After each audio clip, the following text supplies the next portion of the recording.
तो हेलो दोस्तों, तो स्वागत है आपका एक बार फिर से मेरे एक और नई वीडियो में। मैं आपका दोस्त सुमन वेलकम करता हूं मेरे यूट्यूब चैनल पे। और दोस्तों आज के वीडियो में हम लोग बात करने वाले, जैसे कि बहुत सारे लोग मुझे कमेंट्स करते हैं कि हमारा जो गाड़ी है, जो कि ट्रांसपोर्ट व्हीकल है, तो उसको हम लोग कितने रुपए पर किलोमीटर से चार्ज करें जो कि हमको अफोर्डेबल हो। तो बहुत सारे लोगों का क्वेश्चन ये होता है। इसी टॉपिक के ऊपर आज की वीडियो में हम लोग बात करने वाले, जो कि आज की वीडियो में मैं आपको बताऊंगा कि आपका अगर टाटा एस है, आपका अगर पिकअप है या फिर आपका जीतो जो भी मिनी ट्रक आपके पास है, तो आपको अगर कोई प्राइवेट भाड़ा आता है तो आपको कितने रुपए पर किलोमीटर के हिसाब से आपको भाड़ा चार्ज करना चाहिए। आज की वीडियो में हम लोग वही बात करने वाले, तो वीडियो ध्यान से देखिए। और आपके जितने भी दोस्त हैं जिनके पास मिनी ट्रक है, तो उनको जरूर शेयर करिए ताकि उनको भी पता चले कि आपका जो मिनी ट्रक है उसको कितने रुपए पर किलोमीटर के हिसाब से आपको चार्ज करना चाहिए। तो चलिए दोस्तों, तो बिना किसी टाइम पास के आज का वीडियो शुरू करते हैं। और अगर आप मेरे चैनल पर पहली बार वीडियो देख रहे हो तो सब्सक्राइब जरूर कर लेना, क्योंकि ऐसे वीडियो में आपके लिए बनाता रहता हूँ। तो चलिए दोस्तों, तो आज का वीडियो बिना किसी टाइम पास के शुरू करते हैं। सबसे पहले दोस्तों बात कर लेते हैं। फिलहाल तो आप में से बहुत सारे लोग जो ऑनलाइन ट्रांसपोर्ट में ऑनलाइन एप्लीकेशन के ऊपर काम करते होंगे, और बहुत सारे लोगों का कंफ्यूजन ये होता है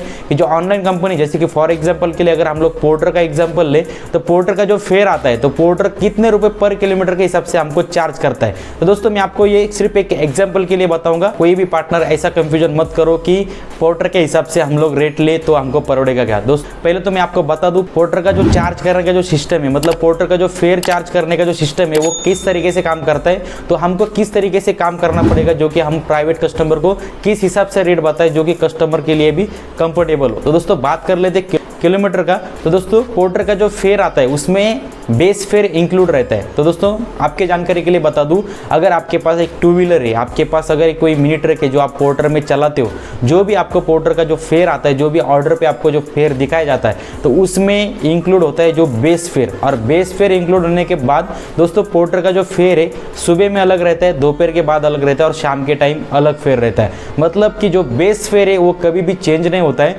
बट पोर्टर का जो किलोमीटर चार्जेस है वो हमेशा चेंज होते रहता है। अगर आप सुबह में जो आपको फेयर आया, तो उसमें जो बेस फेयर है, मान लो कि अगर थ्री व्हीलर के लिए 150 रुपये बेस फेयर है, और 150 रुपये जो बेस फेयर होता है उसका मैं आपको कंफ्यूजन निकाल दूं। जो बेस फेयर होता है वो सिर्फ होता है 1 से 2 किलोमीटर के बीच के डिस्टेंस के लिए।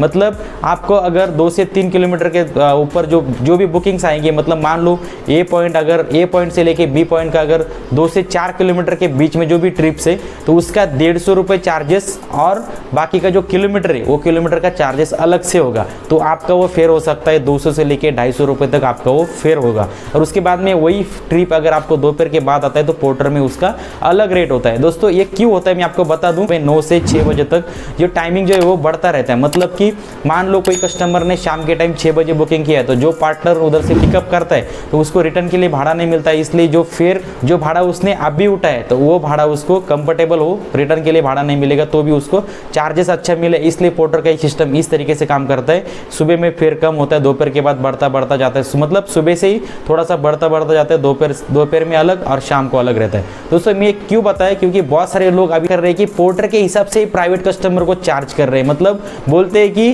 पोर्टर पे जो फेयर दिखाता है वही हमको दे दो। बट दोस्तों मैं आपको बता दूं, जैसे कि मैंने आपको बताया कि पोर्टर का फेयर बढ़ता क्यों रहता है, कि पोर्टर को पता रहता है कि पार्टनर अगर शाम के टाइम ऑर्डर ले 5-6 बजे के बाद में, तो उसको ऑब्वियसली रिटर्न के लिए कोई भाड़ा नहीं मिलने वाला, तो अपने आप ही भाड़ा बढ़ के आता है। जो कि सुबह में अगर 500 रुपये है तो जाहिर सी बात है शाम को वो 600-700 रुपये भाड़ा आता है, जबकि पार्टनर को रिटर्न के लिए भाड़ा नहीं मिलता। तो ये मैं क्यों आपको बता रहा हूँ, आप समझ गए होंगे कि जब भी आप कोई प्राइवेट कस्टमर से भाड़ा तय करते हो तो आपको देखना जरूरी है कि आपका जो कस्टमर है उसका रिक्वायरमेंट क्या है। मतलब आपका अगर अंडरलोड है, कोई कस्टमर है जिसका अंडरलोड है, मतलब मान लो आपके गाड़ी का पासिंग जो है वो 500 किलो का है, तो आपको गाड़ी में अगर कस्टमर का 500 किलो के अंडर जो लोड है तो उसके हिसाब से आपको भाड़ा बताना है। और सबसे पहले दोस्तों मैं आपको बता दूं कि जो अपना गुड्स कैरिंग जो कैटेगरी, मतलब मिनी ट्रक या फिर आपके पास कोई भी ट्रक है, ये ट्रांसपोर्ट बिजनेस में किसी भी तरीके से किलोमीटर के हिसाब से कोई भी रेट बताना नहीं होता है। ये क्यों बता रहा हूँ दोस्तों, अपना जो रेट होता है वो लमसम अमाउंट पे तय होता है। मतलब कि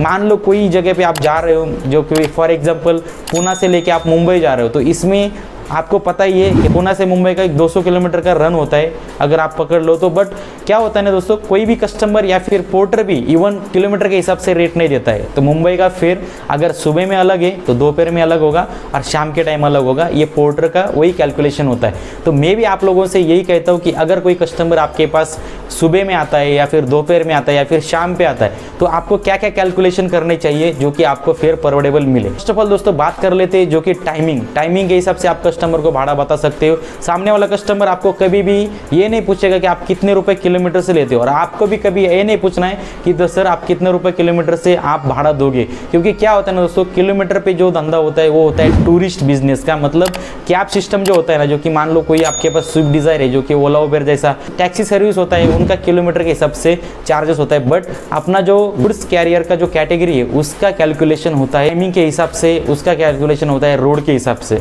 मान लो कि कोई पर्टिकुलर रूट हो, जैसे कि पुणे से लेके मुंबई का, आपको रोड में खर्चा कितना है, टोल का खर्चा कितना है, आपको क्या क्या चीजें फेस करनी पड़ सकती है, तो आपके सारे चीजों का कैलकुलेशन करके फिर आपको उसको लमसम एक भाड़ा बताना पड़ता है। तो दोस्तों मैं आपको बता दूं एग्जांपल के लिए, आप अगर कैलकुलेशन करोगे कोई 50 किलोमीटर का अगर आपको भाड़ा आता है, मतलब कि देखो दोस्तों हर बार कोई कस्टमर आपको किलोमीटर नहीं बताएगा, कस्टमर सिर्फ बताएगा मुझे इधर से लेके उधर तक, मतलब ए पॉइंट से लेके बी पॉइंट का सिर्फ नाम बताएगा। तो आपको दोस्तों अपडेट रहना है कि आपको एक नॉलेज रखना है, आपको एक इन्फॉर्मेशन रखनी है कि उस लोकेशन या फिर आपका जो लोकल लोकेशन है उसका आपको ज़्यादा से ज़्यादा इन्फॉर्मेशन रखनी है कि उसका लमसम किलोमीटर कितना होता है। तो कभी भी अगर 30 किलोमीटर होता है तो 30 से 35 किलोमीटर पकड़ लो, क्योंकि कस्टमर का लोकेशन कई बार आगे या पीछे होता रहता है, तो कोई भी कंफर्म लोकेशन नहीं होता है। तो दोस्तों इस हिसाब से आपको 50 किलोमीटर का भाड़ा जो बताना है वो आपको मैं बता दूं। अगर कोई कस्टमर का 50 किलोमीटर का आपको इंक्वायरी आता है तो सबसे पहले तो आपको एक ही चीज़ बताना चाहता हूँ, किलोमीटर के हिसाब से अपना ट्रांसपोर्ट बिजनेस नहीं चलता है दोस्तों, आपको लमसम भाड़ा बताना पड़ता है। कई बार क्या होता है, मैं आपको एक बात बता दूं,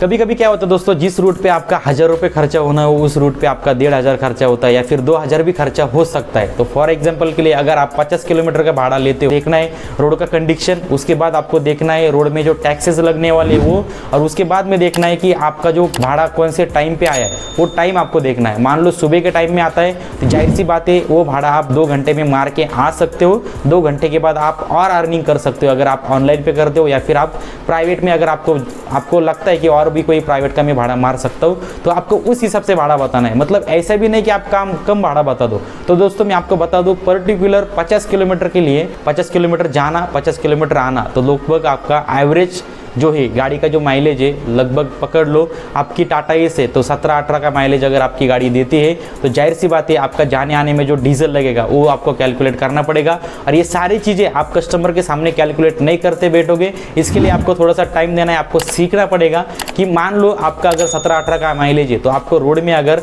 700 से 800 रुपये या फिर लमसम पकड़ लो कि जाने आने में आपको अगर 1000 रुपये का डीजल लग रहा है तो दोस्तों 1000 रुपये का डीजल प्लस आपका जो गाड़ी का मेंटेनेंस प्लस आपका जो ड्राइवर का खर्चा है, मैं खुद ड्राइवर ओनर हूँ फिर भी आपको ड्राइवर का खर्चा पकड़ना है क्योंकि आपको भी तो पैसा बचना चाहिए ना। तो गाड़ी का खर्चा, गाड़ी का EMI, गाड़ी का इंश्योरेंस, गाड़ी का फिटनेस, जो आपको साल का खर्चा लगता है वो आपको एक ही भाड़े में नहीं निकलना, बट उसका कैलकुलेशन आपको दिमाग में हर बार रख के चलना पड़ेगा क्योंकि वो आपको साल में एक बार खर्चा करना पड़ता है, बट आपको वो खर्चे को डेली के भाड़े में आपको थोड़ा थोड़ा करके निकालना होता है। तो आपको कैलकुलेशन रखना है कि अगर आपको 1000 रुपये का इन्वेस्टमेंट मतलब कि 1000 रुपये का डीजल लग रहा है, उसके ऊपर अगर आपका डेली का मान लो आपको अगर साल का 12,000 रुपये आपका इंश्योरेंस जाता है तो महीने का आपका 1000 रुपये लगा, तो 1000 रुपये का महीने के हिसाब से आपका डेली का कितना लगता है वो भी आपको कैलकुलेट करना है। उसके बाद में आपको फिटनेस अगर मान लो 2 साल के बाद आपको लगभग 5 से 6,000 रुपये आपको फिटनेस को खर्चा आता है तो वो भी आपको पकड़ना है वो खर्चे में। तो आपको एक ही भाड़े में नहीं निकलना, मतलब आपको निकलना है हर भाड़े में थोड़ा थोड़ा करके। तो आपको कैलकुलेशन ही आपके दिमाग में करके रखना है कि भाई अगर मेरा इतना खर्चा है तो 50 किलोमीटर को अगर मेरा 1000 रुपये का डीजल जा रहा है तो लगभग मेरे को उस भाड़े में अगर मेरे को दोपहर के बाद वो भाड़ा आ रहा है तो उसमें आपको लगभग 1,500 से 2,000 रुपये आपको बचने चाहिए,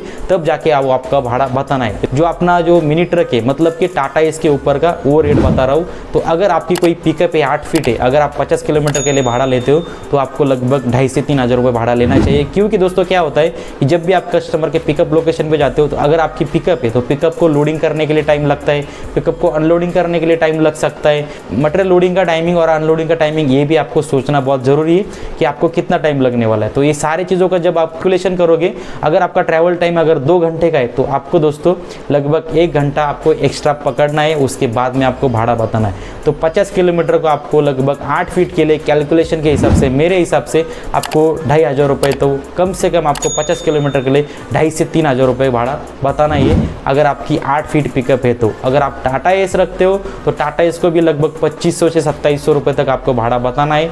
और आपको अगर आपके पास जीतो है तो जीतो को लगभग 2100 से 2200 रुपये तक का आपका भाड़ा चाहिए, जो कि जीतो का माइलेज के हिसाब से उतना। ये में दोस्तों ये फ्लक्चुएट होता रहता है, जब भी आपका डीजल बढ़ेगा कम होगा तो आप इसको कम ज़्यादा कर सकते हो आपके टाइमिंग के हिसाब से। ये रेट कोई भी फिक्स नहीं हो, तो कुछ इस हिसाब से आपको भाड़ा बताना पड़ेगा। अगर आप पर्टिकुलर वीडियो चाहते हैं कि आपको जीतो को कितना लेना चाहिए, आपको टाटा एस को कितना लेना चाहिए, आपको 8 फीट को कितना लेना चाहिए, अगर आप ट्रांसपोर्ट बिजनेस में नए हो तो उसके ऊपर आप कमेंट करके बता दो।